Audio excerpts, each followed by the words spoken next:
Bem-vindos à aula de Biofísica do Sistema Circulatório. O sistema circulatório é composto por coração, sistema de vasos sanguíneos, o sangue e um sistema para controlar tudo isso. A biofísica do sistema circulatório é dividida em 4 fases, em que na primeira fase ela inicia pelo metabolismo molecular das células dos marcapassos atriais, ou seja, vai gerar uma onda de despolarização que iniciará no nódulo sinoatrial, no átrio direito, que vai gerar este potencial de ação, o nosso PA. Na segunda fase, essa onda de despolarização ela vai ser propagada por meio de feixes nervosos que existem no coração.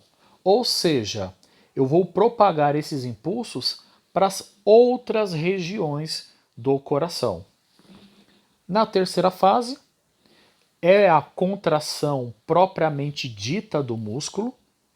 Então, é nesta fase que o músculo se contrai e, consequentemente, termina na quarta fase, em que o sangue ele é ejetado nos vasos.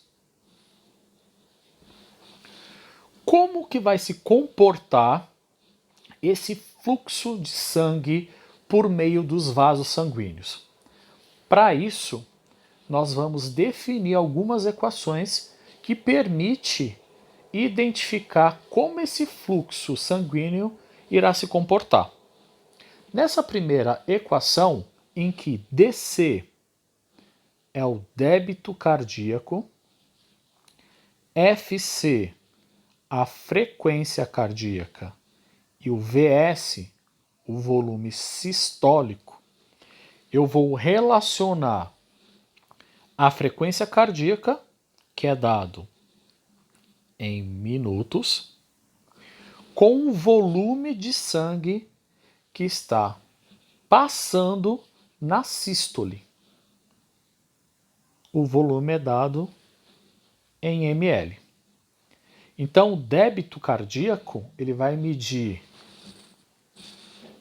o tempo em que esse fluxo sanguíneo vai ser transportado. Também nós temos o débito cardíaco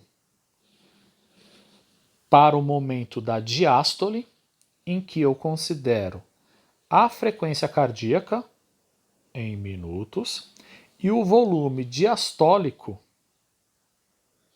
em ml. Então, qual é o tempo que vai ser transportado esse sangue no momento que acontecer a diástole? Então, o débito cardíaco vai ser dado em minutos por ml. Como está gerando um volume de sangue nesses vasos sanguíneos, esse volume de sangue vai exercer uma pressão nas paredes dos vasos. Como que eu calculo esta pressão? Então, a pressão arterial, chamado de P, que vai ser dado em milímetros de mercúrio, ela é definida como sendo igual ao débito cardíaco. Então eu vou ter que calcular a pressão arterial tanto na sístole quanto na diástole. E eu vou pegar o valor do débito cardíaco e multiplicar por RVP, que é uma resistência vascular periférica. Então, este valor é um valor constante, que nos grandes vasos vai ter um valor de 0,0245 milímetros de mercúrio minutos por ml.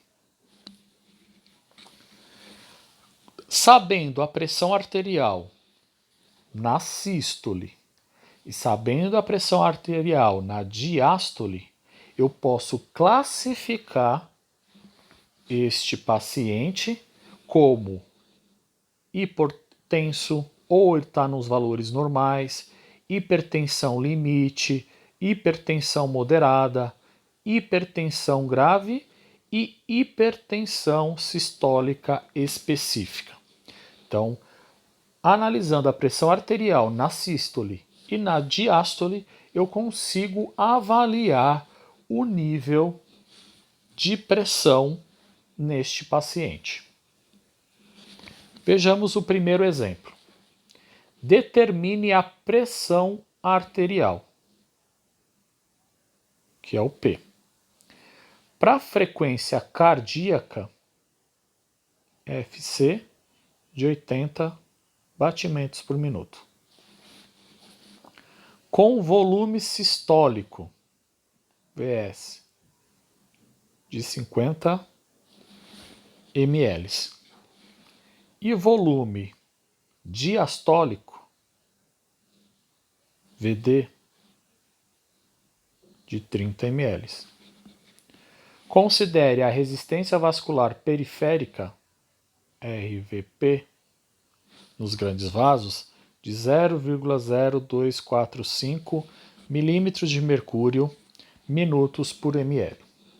Primeira coisa que eu tenho que fazer neste exercício, calcular o débito cardíaco. Tanto faz iniciar pela sístole ou diástole, mas eu preciso fazer inicialmente o débito cardíaco.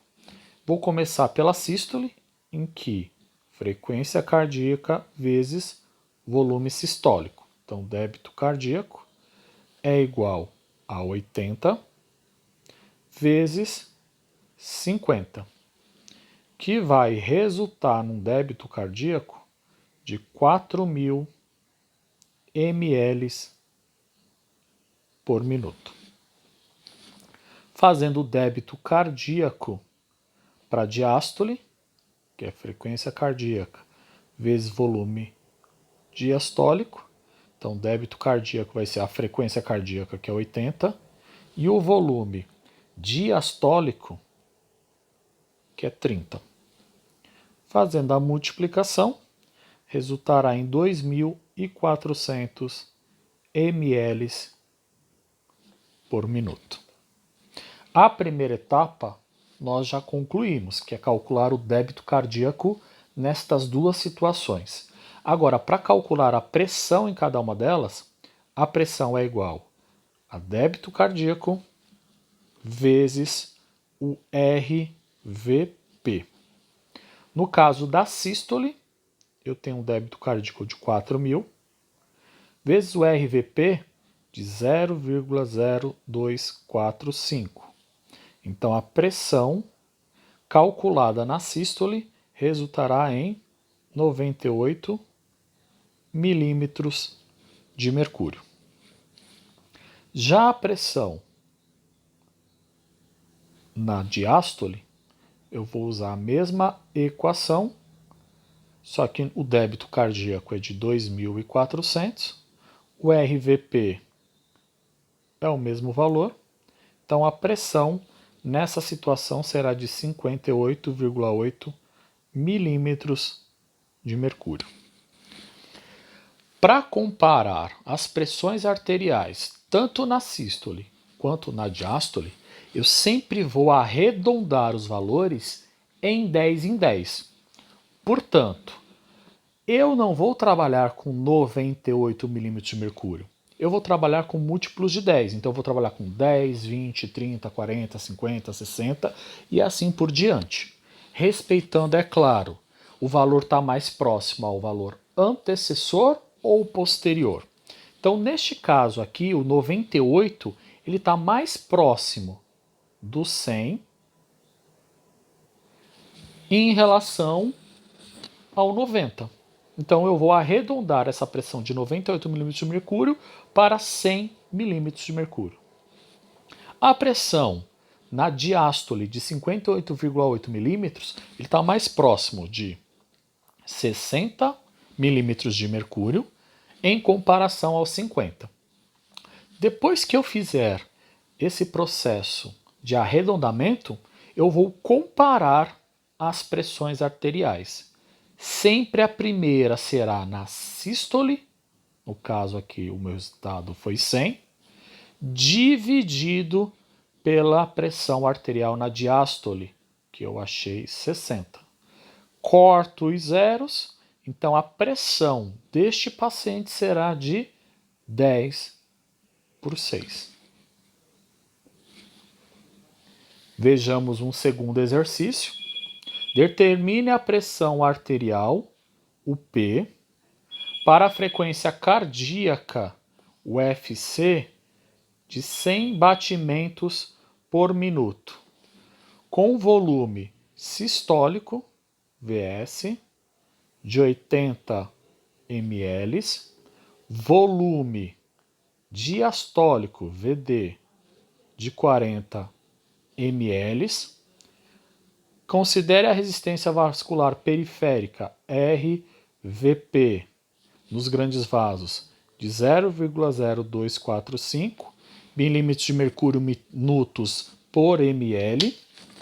E aí, vamos começar a calcular inicialmente o débito cardíaco. Vou começar na sístole, em que frequência cardíaca vezes volume sistólico. Então, o débito cardíaco é o que eu quero calcular. A frequência é de 100, o volume sistólico de 80. Fazendo a multiplicação, chegarei no valor de 8.000 ml por minuto. Farei a mesma coisa para o débito cardíaco na diástole. Então, vai ser frequência cardíaca vezes volume diastólico. Então, o débito cardíaco que eu quero calcular, a frequência é de 100 vezes o volume diastólico de 40. Fazendo a multiplicação, 100 vezes 40 vai resultar em 4.000 ml por minuto. Farei o cálculo agora da pressão arterial nesses dois momentos, em que vai ser igual a débito cardíaco vezes RVP. Então, a pressão arterial na sístole será débito cardíaco, que é 8.000, vezes o RVP de 0,0245. Fazendo a multiplicação, ela vai resultar no valor de 196 milímetros de mercúrio. Farei o mesmo procedimento para a diástole, fazendo a substituição dos valores. Débito cardíaco 4.000, RVP 0,0245. A pressão, neste caso, resultará em 98 milímetros de mercúrio. Como eu havia falado no exercício anterior, eu preciso arredondar esses valores em múltiplos de 10. Então, 196 está mais próximo de 200 que em comparação a 190. E a pressão de 98 milímetros de mercúrio está mais próximo de 100 em comparação a 90. Então, comparando as pressões, sempre primeiro na sístole dividido pela diástole, eu vou ter 200 dividido por 100. Corto somente um zero. Sei que na matemática eu poderia cortar os dois zeros, mas não é o usual nesse tipo de cálculo, eu só corto um. Então a pressão deste paciente será de 20/10. Se alguém tiver alguma dúvida a respeito desta matéria, entre em contato com o professor.